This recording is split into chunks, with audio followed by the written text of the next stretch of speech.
देखो अगर काफी टाइम से नो कांटेक्ट सिचुएशन में हो तो मार्च मंथ में क्या दिख रहा है, क्या कांटेक्ट होगा या नहीं होगा, क्या चांसेस हैं, we'll see in this reel, let's सी।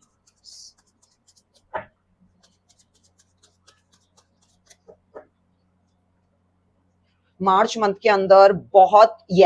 बहुत मेजर कार्ड्स बोल हो रहे हैं, बहुत सॉलिड एनर्जी है कि आपका कांटेक्ट वापस हो। हाँ, मुझे एनर्जी ये ज्यादा आ रही है कि सामने वाला टाइम ले सकता है, क्योंकि करंटली हो सकता है थोड़ा डिटैच फील कर रहे हो आपके पार्टनर आपसे, लेकिन वो वापस से वो जो एक अनकंडीशनल होता है ना कि सामने वाला अपना टाइम लेके इस खराब सिचुएशन से बाहर निकल के वापस से एक कहते हैं ना अपने अंदर का वो जो एक प्यार होता है, केयर होती है, उसको वापस से याद करके, पुराने अच्छे टाइम को याद करके आपको रीच आउट कर सकते हैं। हाई चांसेस हैं अगर आप लोग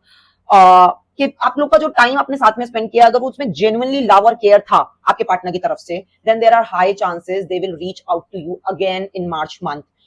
बहुत अच्छी एनर्जी है, पेशेंस वाली एनर्जी है। Take care guys, God bless you.